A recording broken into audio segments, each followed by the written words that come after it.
Hey, all you beautiful Ethicuties, welcome to the coolest place to be every Thursday at noon Eastern. If you think changing our workplace can change our world, I'm coming at you live and direct from the Stanford Graduate School of Business. So you can see palm trees in the background and that sunny California weather. We got an awesome show for you today. This is a show you guys requested. We're gonna be talking about policy enforcement, playing the bad cop. So thank you so much for those of you who contributed to the questions.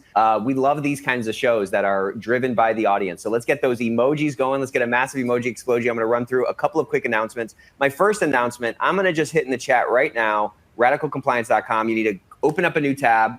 Go there. On the right side, you can sign up for the newsletter. This is not something you want to miss. You also can save this to your favorites, okay? Matt Kelly, the one and only, puts out the Radical Compliance blog. It's probably my favorite ethics and compliance blog out there. And you need to stay tuned in. You got to keep kind of feeding that mind to, get smarter, okay? A couple of quick announcements. If you're here for CEUs, this is the place to be. So invite your team. Invite your friends. If you have a SHRM certification or an HRCI or a compliance certification board certification, this is the place to be. Every single week we give out free CEUs, and every other Tuesday we're going to probably start moving to every Tuesday as well, because I just love doing these shows. We have people are still loving this new white paper. So if you missed Ethicsverse Day, the biggest ethics event in the world in the history in recorded history, okay, those are not my words, these are told to me. You want to check out this white paper, definitely check out the YouTube channel, Official Ethico on YouTube, like and follow that to get the content that we're putting out constantly. Chase can maybe drop that in the chat. But if you want to download the white paper, it's got all the best takeaways from the 4 sessions we had. We had one on AI, we had one on with the most famous whistleblowers in the world, we had one with DOJ experts, and we even had a mindset one with the one and only Dr. Hemalomac. So hit that link to download the white paper for free. And also check out what is available in the Ethico library. We're coming to SCCE in a week or so. Of course, we're going to have the coolest booth, the no pitch zone booth. You can come by, take a load off, and get yourself a book. But hit this QR code, because there's really a ton of great books coming out in ethics and compliance.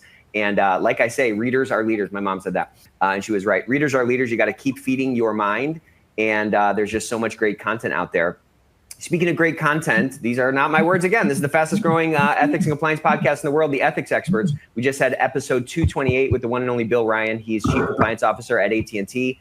If you have never checked out the Ethics Experts, this is a great episode to check out. Bill is absolutely brilliant, and he's somebody who really has a heart for driving authentic cultures of compliance by giving people that belonging that ends up provoking them to partake in this risk management apparatus that we're all trying to manage. So definitely check that out. We're going to be giving away, of course, 5 books today. The one and only. Have you guys seen this book? This book is great. This is the book we're giving away today. This is from our good friend Adam Balfour. This book, if you have not checked this out, I encourage you to buy it or participate in the chat, ask some great questions, share some responses to the questions we're going to be asking on this topic that I think all of us struggle with to some degree, and win yourself a book, because we are, of course, giving away 5 of them. Also, I'm going to keep talking about this because I'm obnoxious, but we won recently on G2, Best Ethics and Compliance Software in the World, Grid Leader, Momentum Leader, and thank you all for the responses that we got on G2. G2 is not a pay-to-play site. This is like Yelp for software, or Angie's List if you were from the 90s. You can hear from actual users what their experiences have been. So we're leading the pack there, high performer, all that kind of stuff. And the reason is we continue to update our software with better features, informed by the people on the front lines, not informed by private equity white hairs who fly in 4 times a year, okay? So to show you our appreciation, we just launched a brand new risk assessment tool, which people are loving. Super flexible tool that gives you bite-sized pieces of risk data to make better bets with our time. This is what our entire life is. We can't get it all done, right? Our to-do list is always longer than our arm. And so expertise in any field is determining and knowing what matters and what doesn't matter. So when we can get faster feedback loops of risk intelligence, we can make better bets with our time and the limited resources we have in the face of an expanding scope of responsibility that seems to keep expanding. So 50% off on that. And also want to share the DOJ defense package. So this gives you a single platform that has everything you need to rest at night knowing that you have an effective program. So remediation plans built into your case management system, the top whistleblowing line in the world with double the risk intelligence coming in. 92% positive feedback from the 68% of people who take the survey at the end, which is crazy. People calling into what is essentially a complaint line, and 92% thumbs up on that. Analytics to wrap all around it, and disclosures all in a single platform. So 25% off for all my Ethicuties if you'd like to check that out. And even if you got something coming up in the next year, it might be good to know what's out there and start planning now. Like I said, we're coming to SCCE really quickly in a couple of weeks. We're going to be at booth 200. Like I said, that's one of my favorite numbers ever. So lucky on that. CEI is an awesome conference. There's a ton of great sessions. Matt's going to be speaking. All of your Ethicsverse favorites seem to have sessions this year, which is awesome. So come by booth 200. And also, if you're in town on Sunday, swing by the coolest cocktail party in Nashville, okay? Sunday night from 6:30 till 10. Let's just change that 10 to a question mark because we might be going all night, okay? And it's right there at the Gaylord, so you can just go ahead and crawl back to your hotel room if you like. Okay, with that, I'm gonna pass it over to the coolest guy in compliance, Matt Kelly. Let's get a massive emoji explosion for this crew. Look how cool we look. I am super excited for this topic. How's it going, Matt? It's going very well, Nick. Thank you very much, and thank you for everybody who's joining us today. So as Nick said at the start, we are here to talk about policy enforcement. And we did a bit of an experiment here with this subject. This is, at least in my experience in working with Ethicsverse, this idea came to us from an Ethicsverse listener. I hope she is out there listening to us right now. But several months ago, I met her at an event. She said, I love the Ethicsverse, but I am really struggling with how do I enforce policy at my organization? I don't really need help making the policy. I know what it should be, or you could get ChatGPT to write it or something like that. But she said her difficult challenge was in getting the rest of the business to say, okay, we had a thing happen. We have to address it. Crap, that means we actually have to enforce our policy. What if people don't want to do that? What if it's not fun to impose disciplinary action? What if, you, the compliance team, have to play the bad guy? How do we have difficult conversations along those lines? That is what she had suggested. I thought it was a great idea, so here we are. We had also put up a list of potential discussion questions on Google Docs, and then I shotgunned it onto LinkedIn and had people add in some questions too. So a lot of the questions we are trying to cover today came from Ethicsverse listeners. Certainly, if you do have other questions and comments along the way, as always, chime in and we'll get to them as they come. But our two guest speakers helping us talk about this, who gamely volunteered, very much appreciate their help. Number one, Stephanie Davis, who is the Chief Compliance Officer at Volkswagen America. Stephanie, welcome. Thank you for being here. Thanks for having me, Matt. And also joining us is Desola Makoko, and she is Head of Business Integrity and Investigations at Unilever. So, Desola, thank you for you too. Glad to have you here. Thank you so much, Matt. It's such a pleasure to be part of this conversation. So I'm just going to start with a basic question to ask, how true is this thesis here that too often companies don't actually enforce the policies they have? Like when the rubber meets the road and you have to do it, suddenly everybody's all, maybe we will go a bit easier. Like, is it true that this is a challenge? If it is true, what causes it? How can we think about its implications?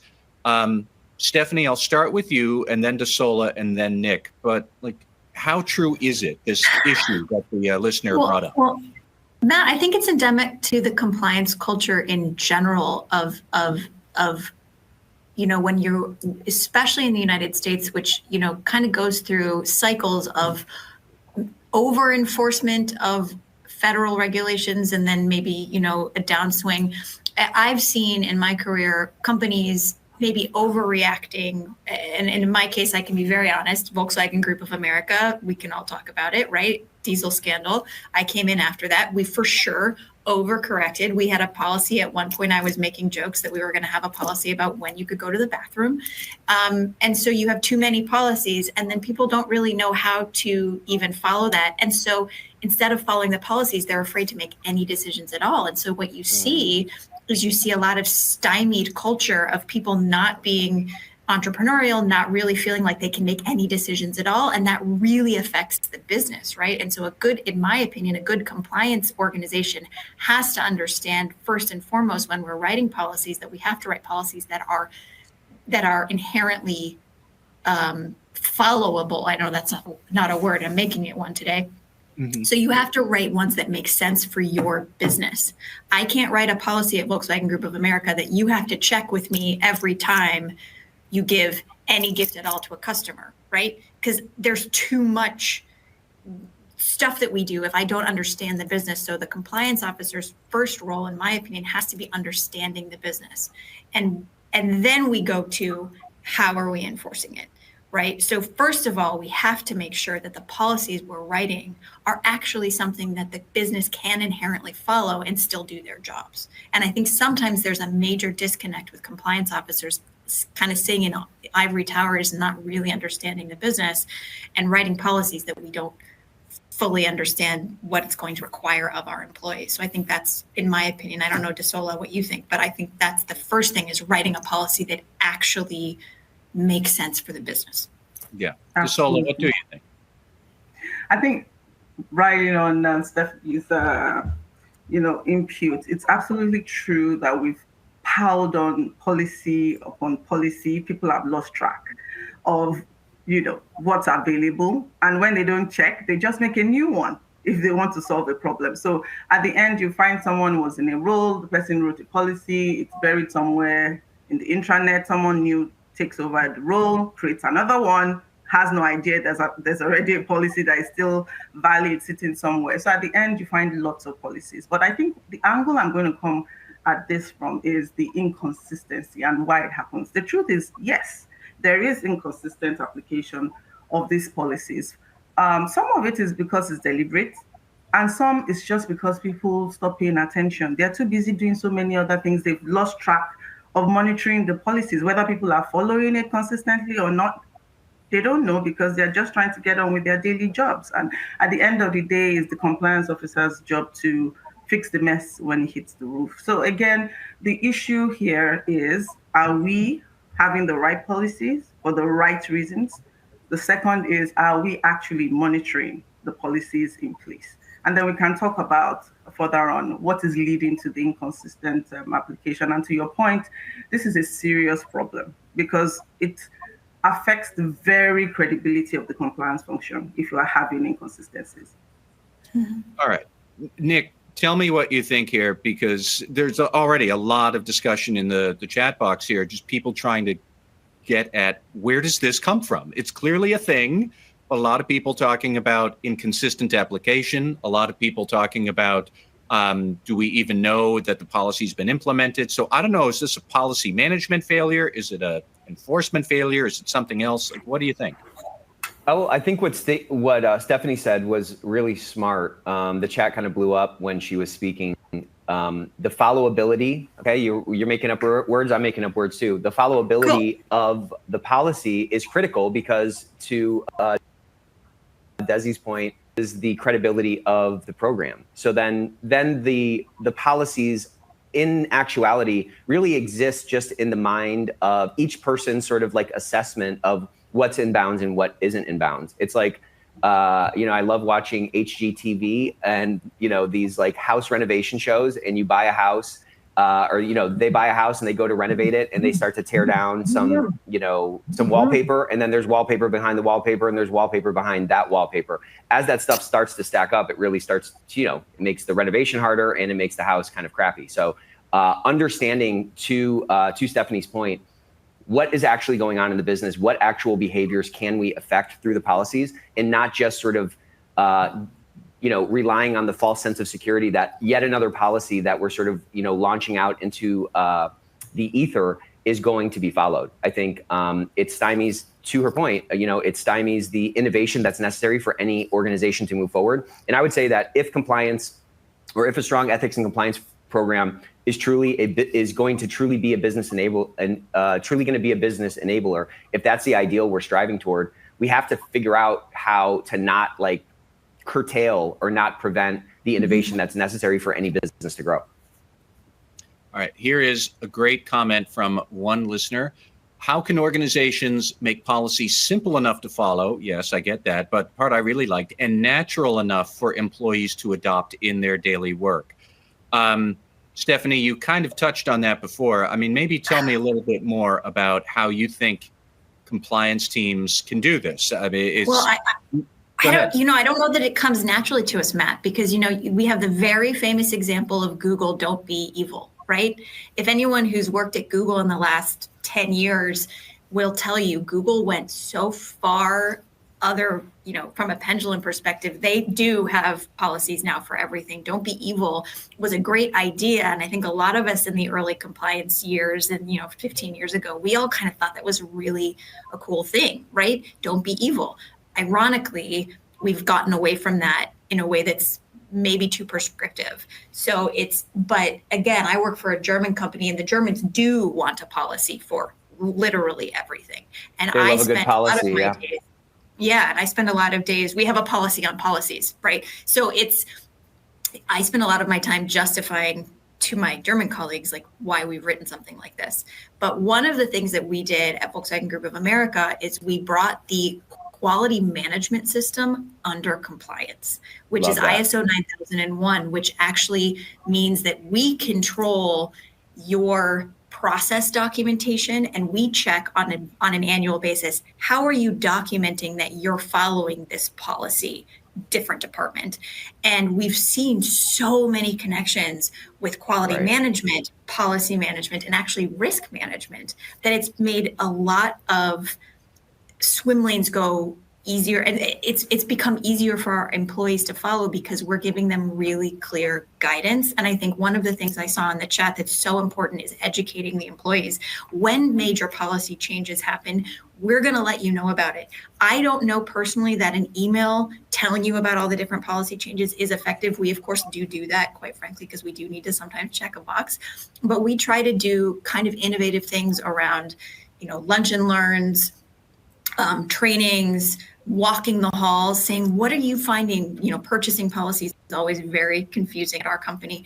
What are you, as an employee, what are you finding is really difficult? One of the things, as an example, we had a level in our purchasing policy that if you were approving X amount of dollars, you had to be a certain level. And we had several people come to us and say, look, from what my business does, I can't run my business if I have to get approval every time I spend X amount of dollars. And so we said, okay, why did we have that X amount of dollar in there in the first place? And then we kind of work backwards from there, trying to understand the why, and then working with the business again to move it forward. Because I think as we said, if you can't follow a policy, then it's not a policy. Then it's just something on a piece of paper that gets you in trouble with audit. Yeah, I mean, that's so smart. I love that that combination of bringing quality into compliance, because, in my mind, a company that has a strong compliance program is a higher quality company. And so, like, many times, though, in our minds, because we have that ivory tower syndrome or whatever, or we're not integrated enough with the business, and there's not that sort of constant respiration with the stakeholders who, are subject to those policies, then we can kind of get off track and not know the why behind the what, those words on the page. So integrating that probably makes it a lot easier, because it's like, to what end? Like, why do we have these policies? Like, what's the point of them? Well, the point of them is to de-risk the organization, reduce the volatility in the outputs that the company is generating, or to, ultimately drive more quality into the business. And so, like, putting those together, I think it probably just forces you to get, it probably like deletes that ivory tower risk in some way, because it forces you to have like so many more kind of feedback loops, with the people who are, subject to those policies. I love that. Go ahead, Desola. So I think from my perspective, being on the ground, usually you would see employees first not even know that the policy exists, and to the point they're making, they don't even know why. It's not easily understandable to them. And I think one of the reasons why this is the case is because the people writing the policies are going from a mindset of, I just want to get people to comply. If you start off with that kind of mindset, you are going to be writing something that is solely fixed on what you want to achieve without thinking about the humans who are actually. And when you think about policy enforcement, that's compliance. Compliance is human. Human is emotion. Yeah. So that's, you have to definitely start from that end before you walk to your original plan. So one of the things I would suggest for those who are looking for practical tips in terms of how do we make our policies more relevant? How do we make it easy to enforce it without having to spend a whole day explaining to different sorts of employees why they need to do it? One, understand yourself why you're having the policy. If you really understand it, you can break it down into layman language. Whether you're talking to the corporate managers or you're talking to the factory workers, if you understand it, you'll be able to break it down. Once you break it down, then people can resonate with what you're saying. Second thing is have a firm comms plan. Now, this is one of the challenges for compliance officers. Not all of us are, comms experts. So how do we manage it? Work with your comms team. If your company has one, work with them, or research, develop skills about communication, because that would really help to make sure that you are attending to the interest and the language different employees across the organization understand. The third thing is then think through, and you can bounce this off your colleagues. Make sure you're having focus groups, for example. Don't just rush into releasing a policy. You can have focus group conversations. What do you think is working here? How do you think we can implement this? What would you, suggest to the management team in order to fix this? When you have those little groups, you have, as compliance officers, you always have people influential across the organization that can give you intel, that can give you insights. Use these insights in developing a clear plan before you go into deploying your policy. If you do that, not only will your employees understand the policy you are releasing or you are circulating, they will actually become your ambassadors. Well, because back to your credibility point, if you're having those kinds of conversations, you're showing up like a business person. You're showing up as a business enabler. This is a term that I hope doesn't turn into just kind of a platitude in our space. But I think it builds a ton of credibility when you're checking with stakeholders to say, how might this policy go wrong? What's unrealistic about this policy? And just kind of having that openness, like Stephanie said, for those people to say, hey, in my business, this policy is not going to work. Well, I'm sure, whoever wrote that policy was not trying to hold up the business. There was a comment in the chat, kind of underscoring the point that it's imperative then that we understand the business first and foremost. And I think you can't understand something without having kind of connection points to it. To your point, we have to be communicating with the business to understand if these things are going to fall flat or if they're actually going to achieve the ends that they're supposed to, How much do you all worry about the business units coming up with policies of their own, without telling you, kind of the reverse of the ivory tower, that we in the Peoria Bureau are going to, celebrate everybody's birthdays only by month instead of individual birthday cakes.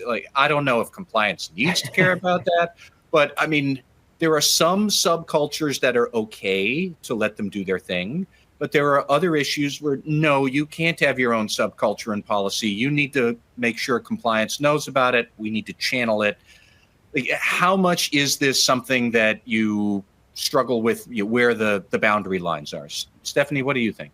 Yeah, I think it's a really good question, Matt. And I think the way that we've handled it is if you want a company-wide, if everyone in the company is supposed to follow it, compliance is responsible for reviewing and posting all policies. So that's kind of how we get around that. But then there's obviously work processes. And if you want to do your birthday cakes on an annual basis or a monthly basis, I think that's fine. But if you are making a process document that goes against a global company policy, we need to know about that. And again, I keep going back to the QMS organization because that's been incredibly helpful for us. And it was actually kind of accidental that we ended up taking it over. But the QMS organization on an annual basis looks at all of the company's process documents and they review it against company policies. And they say, okay, now you have this process document that says you're allowed to spend $400 instead of our gift and entertainment limit of $50. Why do you have that? And this has to be taken down and all those kinds of things. So that's been helpful. But we also have established a disciplinary committee, and I know that we're going to talk about this later, but we've established a disciplinary committee where you cannot enforce policies against employees without the same 3 people reviewing every single violation of this that comes in. So if you as a manager, Matt, have decided that your employee is fraudulently putting his expenses through, you, Matt, can't fire them without the disciplinary committee reviewing the case, because then we make sure we're treating everyone the same. And I think that's incredibly important too for other employees to, because, company employees talk, whether, it's always, employee stuff, we don't ever advertise it, but people talk. And if you see that someone was here one day and not here the next day, people see these policies being enforced that way too. Yeah. I often say employees may or may not speak up to the manager, but they speak sideways to each other all the time, 100%. every day, on every issue. And there's a lot that goes on there. But Desola, give me your take on that question that I had asked. Like, how do you figure out what subcultures are going to be okay, that this little unit does these things this way, but we have some other corporate culture issues that must be uniform from one end of Unilever to the other? But how do you sort out what you do want to worry about and what you don't want to worry about in compliance? So I think the first step is making sure that there's governance, because where there's no governance model, of course, it's going to be chaotic, absolutely, speaking to the issues. So the first thing is to make sure that you understand what the risks are with people doing whatever. If the risks are low, maybe the kinds of things they're talking about is, okay, we want to have a team chatter about well-being. I mean, you can leave it to the team to decide what they're doing with that.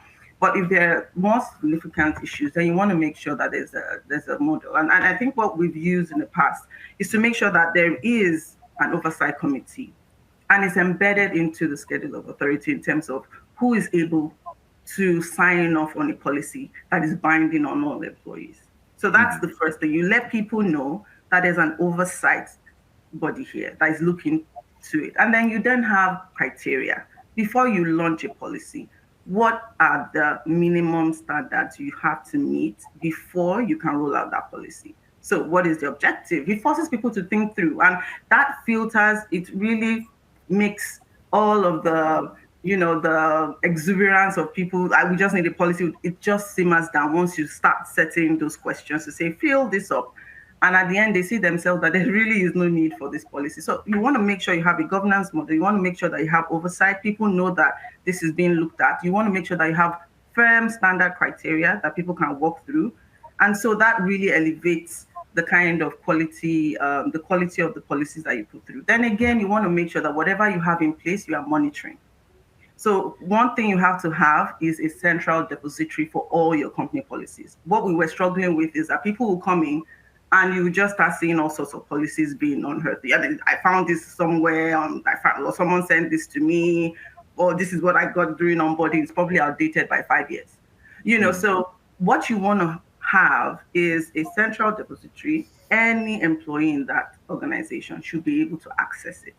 You have clear, folders mapped to each function, and then you have the general one that applies across maybe your employee manuals, etc. You want to make sure that people have access to this. And then one thing that I see is very important is that always make sure you put resources where people can ask questions.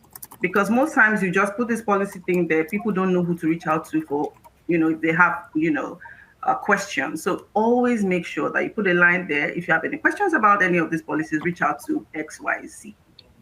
That way, people will come to you and say, look, my line manager asked me to draft a policy. I'm not sure I should be doing this. Should I be writing this? How should I write it? Who's supposed to check it? You can immediately nip that in the bud, because that information is coming to you before it actually crystallizes. So again, it's about looking through what your organization is facing and then putting into place specific solutions. But the bottom line of it, make sure you have a model, make sure you have standards, and make sure you're monitoring it.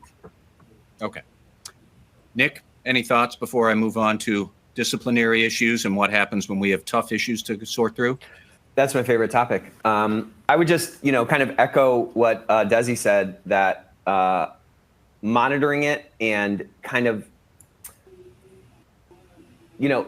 letting the business know that it's important on a sort of a subconscious level by just having these conversations and kind of conveying to everybody that these aren't just sort of like paper tiger policies.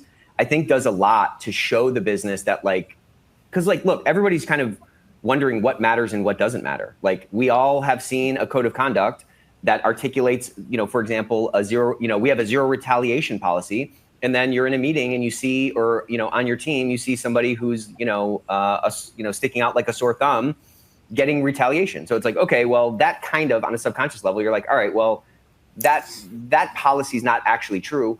And then everyone's kind of then doing this sort of assessment of like, well, what's true, what's not true, what's in bounds, what's not in bounds. In fact, what I was saying before, then the sort of, the actual compliance program or the actual policy adherence is just this sort of amalgamation of each person's sort of subjective view of the, of those stated policies. So I think just showing that it's important and just kind of following up with folks and, following up with like division leads or team leads on a policy that their team is going to be subjected to, and getting them to look at it before you roll it out is going to do a lot, I think, to like pave the way and kind of get the buy-in that's ultimately necessary, because it's all like voluntary buy-in, right? Like nobody has to come to work. They voluntarily come to work. They voluntarily follow those policies. And in the knowledge work economy, which requires not people to just necessarily pull levers and press buttons to spit out widgets, but to apply sort of like creative, engagement levels of their own sort of gifts, it becomes increasingly important to like maintain that kind of connection. So let's get into discipline, though. You know what I mean? The carrot. We've been talking about carrots. Let's start talking about swinging some sticks. Well, there was a question from the audience here that framed it up pretty nicely.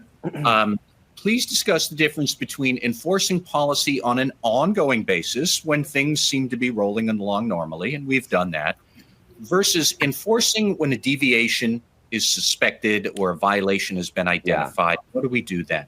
And Stephanie, I'll go back to you because I would like you to tell us more about, you said there was a 3-person disciplinary committee that would be activated. Like, what is the process here when you suspect this is a violation we're going to have to look at closely? What goes on? So basically the way that we've defined it is if you are going to be terminated for a code, or if you're going to be disciplined for a code of conduct violation, which will come out of investigations through internal audit, special investigations, through HR, through other areas.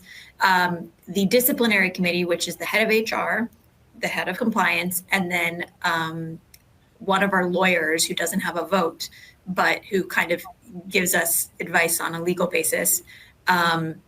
We convene anytime there's a code of conduct violation. And of course, at Volkswagen Group of America, we're white collar and blue collar employees. And so it's actually kind of it's been an interesting experience, because when I first got here, we were absolutely treating executives differently than lower level employees. And that was one of our main things, is that everyone is responsible for the same set of rules. Mm-hmm. And that took a while to get people to understand from a cultural perspective. But once several senior leaders were no longer seen around the building, it started going through the company like wildfire that, hey, they may actually be serious about enforcing policies now. So the code of conduct is our North Star, and I think it's at most companies, it's our North Star, and policy violations are part of the code of conduct. So if you are, an expense is one that we continue to get hit on, you make some expense issues, we're doing investigations, and we're terminating people for violations of the code of conduct, right? We don't actually have to deal with what my German colleagues have to deal with, which is, you can't fire someone in Germany. But that's been incredibly effective in making sure that the same people are sitting on that disciplinary committee. So we say, we had this issue with a company car 2 years ago, and we have a central document of all of the different cases that we've gone through. And so we can say to our, admin for the disciplinary committee, can you look up whether this has been reviewed before? And it has, and here's what we've done. And then it becomes, we're treating everyone the same. And we have had several super high level, super rock star employees have to go. And so it is cultural when you see certain things happen. Well, this is just the way it's always been. Well, it's not anymore. And so again, we were unique, I don't know how unique we were, but we had to really massively change our culture really, really fast after the diesel scandal. What probably would have taken 15 years was required to take 3 or 4 because we were under a Department of Justice senatorship. And I look back on that as the best thing that ever happened to our company, because we actually had to enforce policies, change our culture, and really listen to each other. And yeah, that's been incredibly successful, but it is also, as a compliance officer, make sure you're taking care of yourself mentally, because, oh man, you see the worst parts of your organization, and it gets kind of depressing after 10 years. So I want to ask DeSola, I want to get your take on what should the disciplinary mechanisms be, or what should those structures be. But I also want to put out a question for the attendees who are listening. If you want to pop your answer into the chat, what role should compliance officers play in issuing or deciding discipline? Like, should you get a recommendation on it? Is that left to HR or legal at your company? Do you feel like you're on the sidelines? You know, what role should compliance officers specifically play, not just in investigating, has the thing happened? The thing happened, we have to impose discipline. What should compliance officers do in that there? But DeSola, let me go back to you while people are chiming in. Just what do you see as good, effective disciplinary mechanics to have in place to be able to handle it when there's a violation and things might start to get sticky? Sure. So in Unilever, what we do have is a multi-pronged approach to discipline. So we have the prevent, detect, and remediate model, and under the detection and the remediation part of it, you have different structures embedded. So the first thing that is important to the question people are asking is, how do you get that framework going? We have what we call business integrity committees. Those business integrity committees are made up of the highest level senior managers or senior executives in the organization. And it's cross-functional. So you have one person from finance, one person from supply chain, one person. So it gives you a wide range of different perspectives, of different views, and the review is richer because you're having these different types of people coming across the different parts of the business, and they have the seniority required to enforce whatever it is that has been decided. So they make up the committees that review, and this is per function, and also has to do with the regions. Now, they are not just operating by themselves. The compliance team oversees, supports them. So trainings as to who is on that committee, because you just don't put people on committees. You want to make sure that they are the right people and that they're fully equipped to do the right thing. People sometimes assume because people are leaders, automatically they'll be great, members of the committee. Though we make sure that they are fully trained and that they understand the policies that they're meant to be implementing. Another thing that's been very crucial in terms of implementation is having what we call a business integrity governance document. So it actually governs the person who is issuing that discipline. And that is how you ensure consistency. Because if you don't have those guardrails, then, sometimes the hunter becomes the hunted. So you want to make sure that you're actually setting those people up for success and you're preserving the culture of the organization, the integrity of the process. So we have the governance documents, we have the operation standard for them as well. That sets out who is going to be part of the committee, how many times they're going to meet, what are the standard agenda items for each meeting, how long the periods need to be set, all of that. So it's structured, anybody can move into that role, plug and play.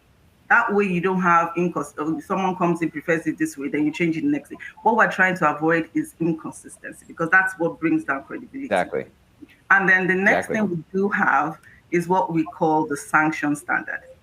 Now, a lot of the pushback we get from employees is, for example, like we're saying, how is it that this executive, the same thing, a factory worker, steals something from the vending machine, gets terminated for it. And then you have, this manager who has been playing with his expense reports and just gets, a warning. How, they're asking, make it make sense to me. So again, you want to make sure that you're not creating those optics by having a clear sanction standard. And it gives the different levels of sanctions. And what is really, that I found very helpful, is that it gives you examples of the mitigating and aggravating factors to consider. A lot of people just want to go in almost like regulators. You've done X, you get X as a consequence. But there are nuances to violations, and that is where you're mitigating. So you don't arrive at, for example, a written warning sanction without considering mitigating and aggravating factors. All of these factors are embedded in what we call the sanction standard, and these are all publicly accessible. So all employees can see the process. When employees can see how you are managing the process, it inspires trust. And then, yeah. It's really impressive. I especially like the aggravating or mitigating factors. It's on my mind because I'm writing up an enforcement action just now, and the agency in question does that and helps you understand where the fine and the punishment comes from. But Nick, what do you think here? I'm hearing an awful lot of really good, solid advice from both of our speakers. Yeah, I mean, I should just shut up. I'm trying to figure out how there's only 2,800 emojis at this point. I think we need another massive explosion here. I just think that credibility thing is a real killer. And I think the consistency is really the key. And if you're making it, I love, have you ever seen this video? I mean, there's hundreds of these of like, the city councilman who's, or the city councilwoman who gets pulled over and she's drunk and she's trying to pull out her card and she's trying to get out of the thing. And the cop ends up arresting her. There's a certain like satisfaction in that this person, because of their status, they're not able to sort of get out of, that those rules are applied to them in a consistent way. And I think we have a lot of opportunities to go one way or the other within the organization, particularly with respect to executives or with respect to like high performers. And I think we can build a lot of credibility and we can really reinforce the culture and really kind of demonstrate that the culture that we're espousing is actually real and close that gap between the ideal we're striving toward and the actual lived experience of the people in the organization by consistently applying discipline to policies. It just sends such a corrosive message to the organization when some people of a certain class or some people of a certain performance level, whatever, the rules don't apply to them. We have some clients who utilize a consistent remediation plan. So they build a remediation plan library for particular issues that entail certain steps that need to be taken, whether it's, updating somebody's HR file or, whatever that sort of, disciplinary action should be so that they can go back and reference on, if this issue comes up again, what did we do in the past? And also be able to demonstrate to an outside body or to the audit committee or whatever that, look, an effective program is consistent application of our rules and procedures and discipline and so forth. And here's sort of, here are the receipts. So I just think it's a massive opportunity. Okay, we're up to 4,000. Phenomenal. 4,000 emojis. This is off the charts today. But I just think it's such an opportunity. I mean, if we're going to build a true culture of integrity, it takes people buying into that and believing that this thing matters. And you can really shoot yourself in the foot by not applying, discipline consistently throughout the organization. And Matt, can I just add, I'm sorry, Nick, I want to add one thing. I'm seeing it in the chats. I fully agree. Compliance should not be responsible for actual enforcement of individuals, but it's been incredibly helpful where I work to have compliance sit in on the disciplinary discussion to determine what the discipline should be. Because what we have seen is that if compliance isn't involved, then sometimes we do forget the code of conduct violation, the integrity, the ethics piece of this. And I do believe, as De Sola said, it's a mitigating circumstance when you see someone flagrantly doing something versus, and for me, one of the things that's always pushes me over the edge when we're talking about discipline is when we're doing an investigation and the person lies to the investigator. Like, why did you, and I'll just keep picking expenses, why did you expense a $400 bottle of wine when you were having dinner with your husband? I didn't do that. Well, here's the expense. Here's your sheet. You said you had, and they're just kind of digging in and lying to the investigator. For me, if you tell the investigator, I'm so sorry, and you kind of throw yourself at the mercy of the court, I like to say, that's going to be a mitigating factor for me too. But compliance should never be involved in the actual discipline. I think that is for sure HR's job, in my opinion. But I think compliance needs to be in the room for what the discipline is, so that we can consistently push, as you say, that culture of integrity, that culture of we do the right thing even when it's hard. You're a top performer and you still have to be walked out the door. I think that's incredibly important. And that's great for our brand too, because we can just blame HR. HR is the bad guy then. You know what I mean? Well, so one question I had was originally was like, what is the compliance officer going to be arguing for? And what I mean is that somebody in the disciplinary committee has to be reminding everyone we have a larger corporate culture we need to prop up and ethical values that we need to hold up and make sure they're visible. And I wonder if sometimes HR or legal get focused on this is this case, John Doe did this thing, and so therefore we're doing this or we're not because he's a star employee, and they ignore the larger corporate culture. So I was curious, how often do compliance and HR wind up not on the same page about what to do? Does that not happen? Or how do you make sure you've got the right conversation structures so that that doesn't happen often? Stephanie, I'll ask you first and then DeSola, like how often does it wind up that you're on the outs there?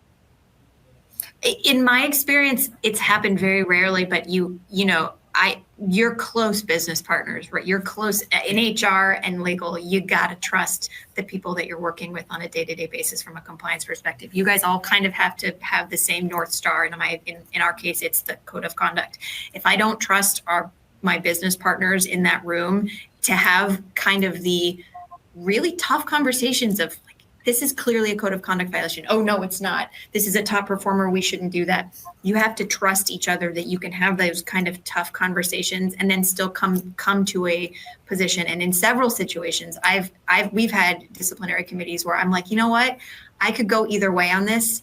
If my HR business colleague feels very strongly one way or the other, I'm going to just vote with them. But we wrote into our disciplinary review charter that our disciplinary committee charter that if there is a disagreement between the two voting members, then we bring in our CFO, and our CFO is like our tiebreaker. And sometimes you need that. I don't believe we've ever had to use it, but we also put the CFO in there as an alternate for if we're disciplining a compliance member or someone who's on the HR team, because I can't necessarily be, I would have to take myself out of some of those discussions, but I also think it's important. Compliance needs to stay neutral. So we don't do, at least in our company, I don't do investigations. I triage the whistleblower situation. I triage and maybe do a little bit of investigation to see if it's a real issue, but then I hand it off to internal audit or to HR, and then I'm kind of out of it. I don't go to the investigation conversations, and HR or internal audit or whoever did the investigation has to present me and my HR colleague with, here's the investigation, here's what we did. And so again, we go back to we have to trust that these investigations are being handled correctly. So trust is my number one. And DeSola, how do you think this should work in your experience? Or how often do you wind up, their compliance and the others are not in agreement? Like, where does that come from, or how do you resolve it? Well, one of the settings that we use, because it's a committee and there are all these guardrails in place, and to Stephanie's point, you do have investigators who actually producing this investigation report to the committee that reviews and takes a decision. Remember I said, we have a wide range of senior executives from different functions who are reviewing, so that manages that. So at that meeting, for example, there's someone, the HR director is on the call, and is giving HR perspectives. Supply chain person, for example, is giving. And then the majority is what carries the decision vote at the end of the day. So we have to have a majority say, this is where we're going. And then they have to map their decision to the sanction standard. So it has to be objective. What you want to do is avoid having subjective reasonings for sanctioning people. I feel this way. You should feel, but you should be more guided by what the policies say. And I think that's really one of the things that employees want to see, that there's a standard being followed. Now, to the point of how do we make sure that you're working well with your various functions, the closest function to compliance is HR, because we're the corporate first responders, I like to say. We are the ones that go in there. Sometimes we work magic, but sometimes we butt heads. Now, this is how we play it. When it comes to, and I'm not talking generally to company policies generally, like safety policies. I'm talking about compliance-related policies now, which is under the committee oversight. When you're dealing with HR, you have to understand where your roles and responsibilities start and end. If you don't have clarity, you're going to always clash. So we have documents, for example, like RDFT, that is our Respect, Dignity, and Fair Treatment Code policy, versus HR grievance. So we understand that not all complaints are issues that the compliance officer has to look into. There are some complaints. For example, I didn't get my paycheck on time. I asked for it to be sent to me by check, but it arrived, some other type of way.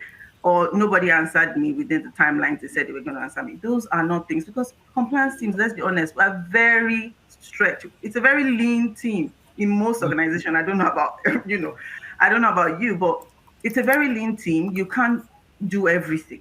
So you have to make sure that functions that have oversight for certain things are able to own it, so that you are best able to bring your value. So we have a document that sets the differences between what is a code of conduct violation, and you have something that is an HR related grievance. It's still employee complaint, but from the get-go, you are showing employees. And the real sweet spot is that let your employees be trained. So I've been on factory floors, been to North Carolina, been to Jonesboro in Arkansas, really training employees, not outsourcing it to HR, but training employees to understand the differences and training them to understand that we are all working together, for the same purposes of protecting them. So whether you go through HR or us, and how do I manage the sensitivities between HR and compliance is about building rapport. You have to earn respect from your HR business partners. And how do you earn respect? Know your own policies. Understand your policies so that they see you as a respected go-to advisor on policies that are yours.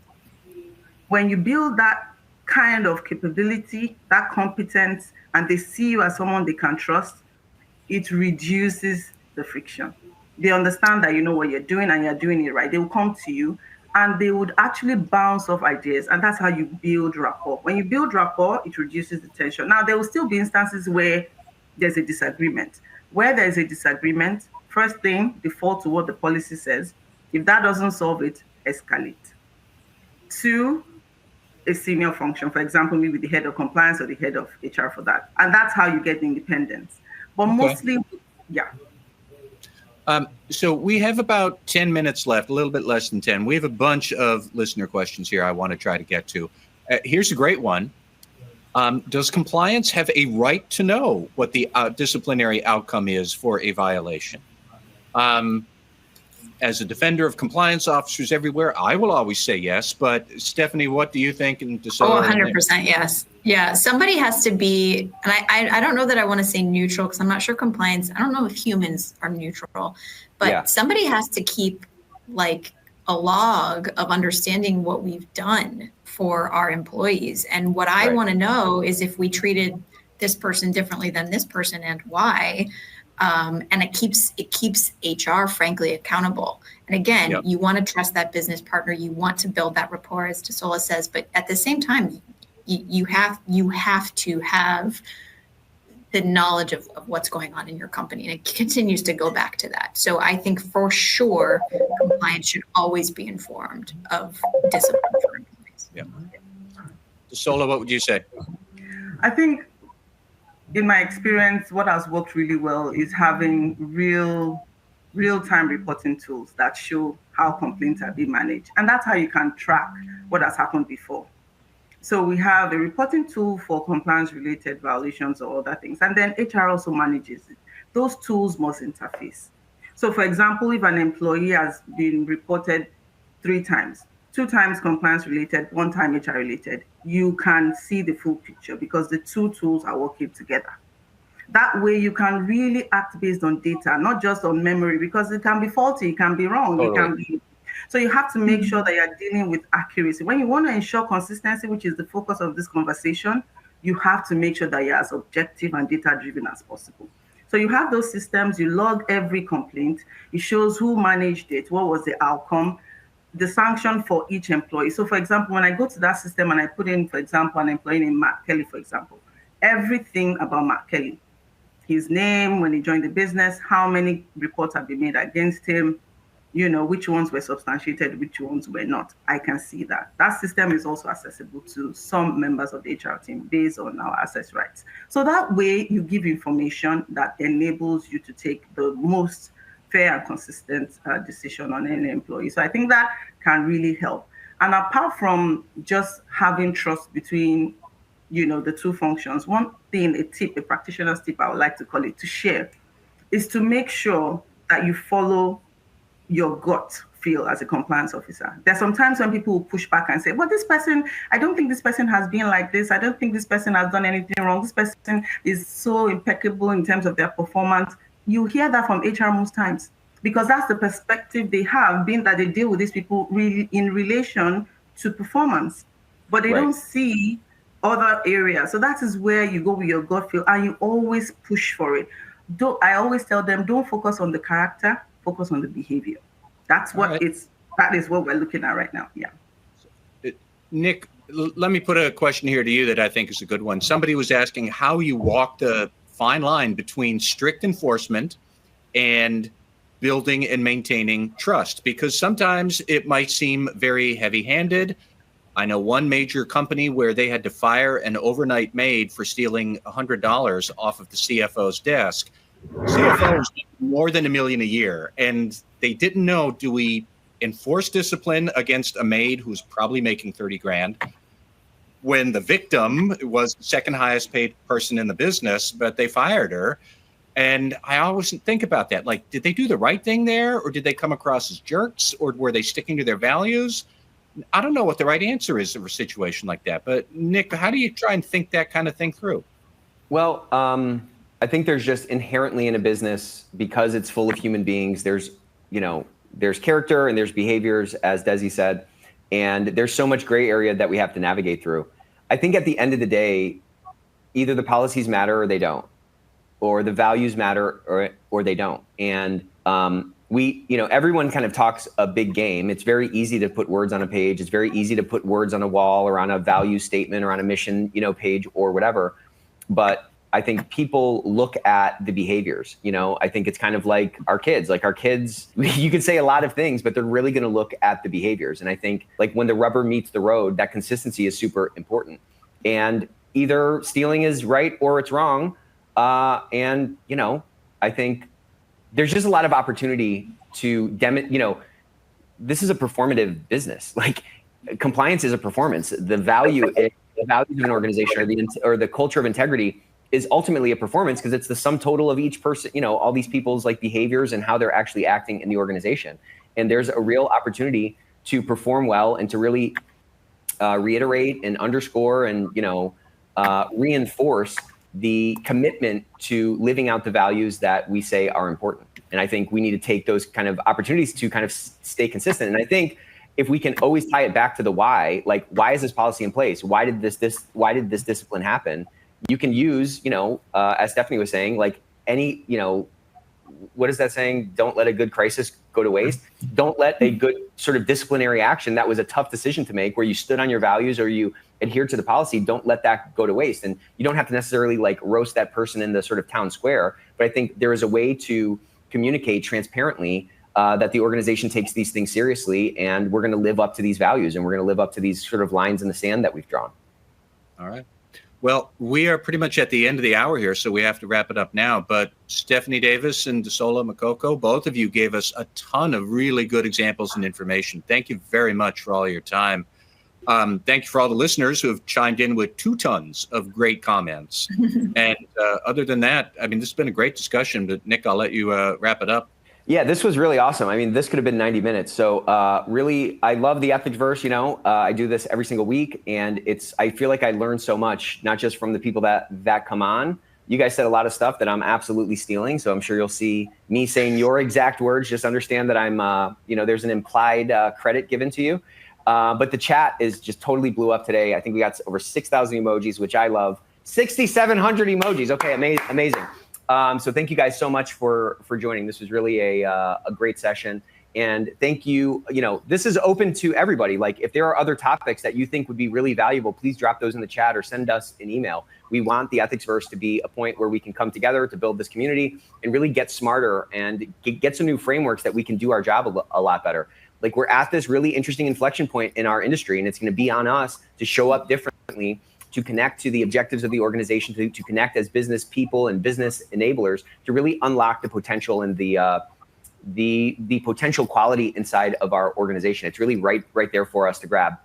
Hope you guys can join us next Thursday. We got the one and only Doug Heilman coming on, and we're going to be talking about the COSO framework, the updates, how to get smart on controls. Our policies and our values, those are essentially obligations. And if we don't have controls to monitor those obligations, as Stephanie was saying, by integrating in that quality function as an example, then things are going to fall flat, things are going to get stale, and the impact that we can potentially have on the organization starts to dissipate. So love you all. If you love the Ethicsverse, please post about it. Please share it with your friends. Bring your team, and it'll give you something great to talk about. Hope you have a great week, and we'll see you next time. Thank you. 8,000. My gosh, 8,000. Can you imagine?